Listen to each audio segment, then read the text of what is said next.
السلام علیکم ورحمۃ اللہ وبرکاتہ۔ محترم سامعین، خواتین و حضرات، اجالا چاندنی امید اسلامی چینل سے میں آپ کی خدمت میں ویڈیو لے کر حاضر ہوا ہوں۔ مسلمانوں، جس طرح آپ مفتی طارق مسعود پر چڑھ دوڑے ہو، جس نے وحی الہی پر نادانی میں اعتراضات کر بیٹھے ہیں، تو یہ بہت بہترین موقع ہے کہ آپ مفتی طارق مسعود پر چڑھ دوڑنے کی طرح اس موقع سے فائدہ اٹھاتے ہوئے جاوید احمد غامدی، جو 30 دجالوں میں سے ایک دجال ہے، وہ بھی قرآن کے عقائد کے خلاف ہرزہ سرائی کرتا ہے، نکتہ چینی کرتا ہے، اور مرزا محمد علی جہلمی بھی صحابہ پر چڑھ دوڑتا ہے، اپنی زبان کو لمبی کرتا ہے، اور اسی طرح گوہر شاہی جو اپنے آپ کو مسلمان کہلاتا ہے،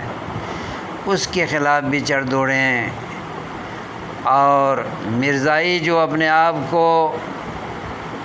ختم رسالت کے نہ ماننے کے باوجود مسلمان کہلاتے ہیں جبکہ وہ کافر ہیں، تو ان کے خلاف بھی چڑھ دوڑو۔ صرف مفتی طارق مسعود پر چڑھ دوڑنا کافی نہیں ہے، بلکہ اس کی طرح جو بھی اسلامی عقائد پر، وحی الہی پر، قرآن کریم پر، حدیث رسول پر، ختم رسالت محمد صلی اللہ علیہ وسلم پر اور اسلام کے دیگر عقائد پر اور سنتوں پر جو ہرزہ سرائی کرتے ہیں، سب پر چڑھ دوڑنا چاہیے۔ حق تو یہ ہے کہ سب کو ایک ہی لاٹھی سے ہانکا جائے، کیونکہ جو بھی دین میں نکتہ چینی کر بیٹھے اور علم زیادہ ہونے پر مغرور ہو جائیں اور گھمنڈ پر اتر آئیں، تو ان کے دماغی فطور کو، دماغی نشے کو توڑنا چاہیے۔ لہٰذا ہر اسلام کے خلاف ہرزہ سرائی کرنے والے کے خلاف اٹھنے کا وقت ہے، اور ہر اسلام کی حمایت کرنے والے کی حمایت کرنے کا وقت ہے۔ ڈاکٹر ذاکر نائک،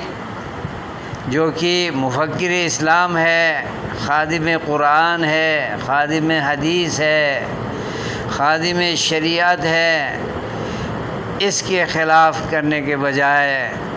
جو قرآن کے خلاف باتیں کرتے ہیں، ہرزہ سرائی کرتے ہیں، تو ان کے خلاف اٹھنا چاہیے اور ان کو دعوت مناظرہ دینا چاہیے، اور ان سے ڈیبیٹ کرنے کے لیے، مذاکرہ کرنے کے لیے اور علمی مجادلہ کرنے کے لیے چیلنج ضرور کریں، اور نیت صاف کر کے چیلنج کریں۔ ایسے نظریے پر اور ایسے عقیدے پر چیلنج نہ کریں جو کتاب و سنت کے مطابق ہو، اور کسی کے دماغ میں وہ مسئلہ اگر اٹکا ہوا ہے اور سمجھ میں نہیں آیا ہے، وہ حق کو قبول نہیں کیا ہے، تقلید کا شکار ہو کر یا متشابہات کا شکار ہو کر یا دلی ٹیڑھ پن کی وجہ سے اور عقائد میں کجی رکھنے کی وجہ سے اہل سنہ والجماعت، جن کا پہلا امیر حسن بصری تھے، تو اہل سنت والجماعت کے عقائد سے جو انحراف کرنے والے لوگ ہیں ان سب کے خلاف چڑھ دوڑنے کا وقت آ چکا ہے، تحریک چلانے کا وقت آ چکا ہے، بولنے کا وقت آ چکا ہے۔ یہ ذمہ داری امت مسلمہ کے جو چنیدہ علماء ہیں، بڑے علم کے اکابر ہیں، ان پر یہ ذمہ داری بنتی ہے کہ وہ حق کا ساتھ دیں اور بدعات کا مقابلہ کریں، شرک بولنے والوں کا مقابلہ کریں اور کتاب و سنت کے خلاف حرزت سرائی کرنے والوں کا مقابلہ کریں۔ اور جن کا میں نے نام لیا ہے کہ مفتی طارق مسعود، اسی طرح گوہر شاہی، محمد علی مرزا جہلمی، جاوید احمد غامدی، اس قسم کے جتنے بھی لوگ ہیں وہ اس قابل ہیں کہ ان کی مذمت کی جائے اور ان کے عقائد پر زیادہ سے زیادہ وضاحت پیش کریں کہ وہ اہل باطل ہیں، وہ 30 دجالوں میں سے دجل پھیلانے والے، دجل پر چلنے والے اور اسلام مخالف عقائد کو ہوا دینے والے ہیں۔ تو ان سب کی بیخ کنی کرنی چاہیے اور ان سب کی مذمت کرنی چاہیے اور حق کا ساتھ دینا چاہیے۔ مرزا غلام احمد قادیانی کے ماننے والوں کے خلاف بھی اٹھیں اور منکر حدیث غلام احمد پرویز کے عقائد پر چلنے والوں کے خلاف بھی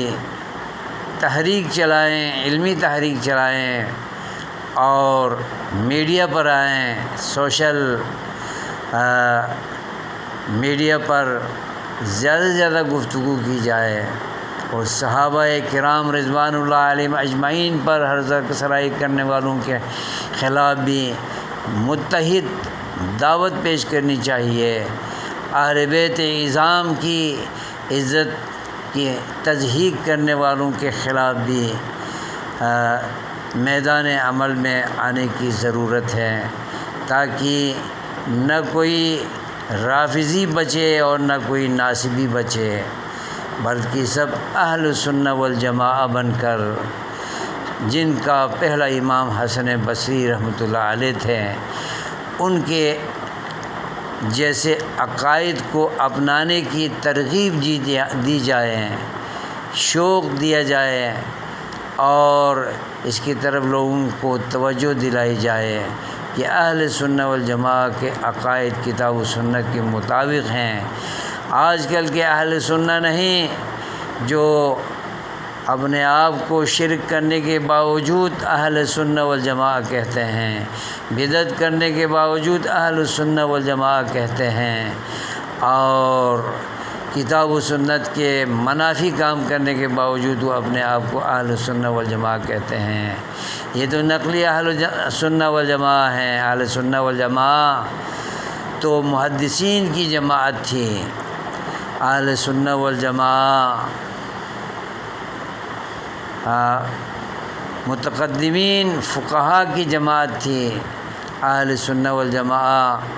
خلفائے راشدین کی جماعت تھی، اہل سنت والجماعت صحابہ کی جماعت تھی، اہل سنت والجماعت تابعین کی جماعت تھی، اہل سنت والجماعت تبع تابعین کی جماعت تھی۔ اس لیے ہمیں سوچ لینا چاہیے کہ ہم کس طرف جا رہے ہیں اور کن عقائد باطلہ کو ہم اپنا رہے ہیں اور کن عقائد صحیحہ سے ہم دور نکلتے اور بھاگتے جا رہے ہیں۔ امت مسلمہ کو غور کرنا چاہیے، فکر کرنی چاہیے کہ ہم کس ڈگر پر چل پڑے ہیں۔ تقلید پر اترنے کی وجہ سے اور متشابہات کا شکار ہونے کی وجہ سے یہ سب عقائد باطلہ نمودار ہو رہے ہیں، اور ان عقائد باطلہ کی ترویج کرنے والے دن بدن زیادہ ہو رہے ہیں، اور مستشرقین کو موقع مل رہا ہے اسلام پر ہرزہ سرائی کرنے کا، اسلام پر اعتراضات اٹھانے کا، اسلام پر تنقید کرنے کا۔ تو ایسے تنقید کرنے والوں کے منہ بند کیے جائیں، دندان شکن جواب دیے جائیں، اور انہیں منہ توڑ جواب دیا جائے علمی مباحثے کے ذریعے، کتاب و سنت کی صریح ادلہ کے ذریعے ان کو منہ توڑ اور دندان شکن جواب دیا جائے۔ اس پر تمام مسلم علماء کو اور اعتدال پر عمل کرنے والے اہل علم کو اس پر زیادہ سے زیادہ توجہ دینی چاہیے۔ مگر افسوس ہے وہ ان موضوعات پر بات کرنے کے بجائے نچلی سطح پر چھوٹی چھوٹی باتوں پر وہ فتویٰ بازی کرتے ہیں، اور چھوٹی چھوٹی باتوں کو لے کر فتویٰ بازی کرتے ہوئے کسی کو خوارج ہونے کا فتویٰ دیتے ہیں، اور کسی کو گستاخ نبی ہونے کا فتویٰ دیتے ہیں، اور کسی کو بد عقیدہ ہونے کا فتویٰ دیتے ہیں۔ بد عقیدہ تو وہ لوگ ہیں جو توحید کے بجائے شرک پر چلتے ہیں، جو سنت کے بجائے بدعت پر چلتے ہیں، جو دینیات کے بجائے لادینیات پر چلتے ہیں، جو زندیقیت پر اپنے آپ کو گامزن کیے ہوئے ہیں، اور اسی کی ترویج اور اسی کی ترقی کے لیے کام کر رہے ہیں۔ وہ اسلام کو فروغ دینے کے بجائے خلاف اسلام اباطیل کو، غلط عقائد و نظریات کو فروغ دے رہے ہیں۔ تمام مسلمانوں کو متحد ہو کر باطل پرستوں کا مقابلہ کرنے کی ضرورت ہے، اور اہل بیت و صحابہ کرام کی مناقب کی حرمت پر بیان دینے کی ضرورت ہے، اور اس پر توجہ دینے کی ضرورت ہے۔ اگر ہم نے اصحاب رسول اور اہل بیت اعظام کی ہرزہ سرائی کرنے والوں کی بیخ کنی نہیں کی، تو پھر ہم اللہ کے ہاں قیامت میں کیا جواب دیں گے؟ نبی محمد صلی اللہ علیہ وسلم کو ہم کیا بتائیں گے؟ خطرہ ہے کہ اس میں سستی کرنے کی وجہ سے نبی پاک سحقاً سحقاً لمن غیر بعدی کے سخت وعید کے الفاظ ہم سے کہیں کہہ نہ ڈالیں، اور ہم بھی ہلاکت کا شکار نہ ہو جائیں۔ اس لیے اللہ کی دی ہوئی مختصر زندگی میں ہمیں توبہ کرنی چاہیے، ہمیں صحیح عقائد پر آنے کی ضرورت ہے، اور صحیح عقائد کی ترویج کرنے کی ضرورت ہے۔ ڈریں تو اللہ سے ڈریں، اللہ کی نافرمانی سے ڈریں، اللہ کی بغاوت سے ڈریں، اور نبی محمد کی سنت کی خلاف ورزی کرنے سے ڈریں۔ ہم خواہ مخواہ اہل باطل سے ڈر رہے ہیں، اور من مانی فتویٰ ہم ایک دوسرے پر جھاڑ دیتے ہیں، اور موحد کو مشرک بنا دیتے ہیں، اور مشرک کو موحد بنا دیتے ہیں، بدعتی کو اہل سنہ بنا دیتے ہیں، اہل سنہ کو بدعتی بنا دیتے ہیں۔ اس سے ہمیں توبہ کرنی چاہیے، اور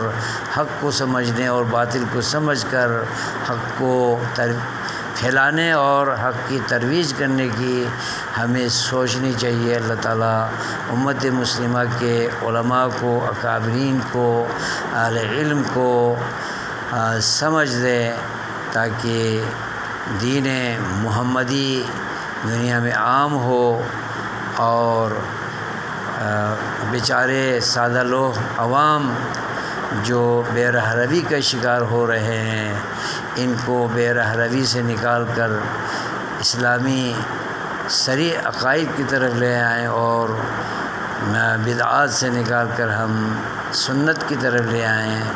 آمین یا رب العالمین۔ السلام علیکم ورحمۃ اللہ وبرکاتہ۔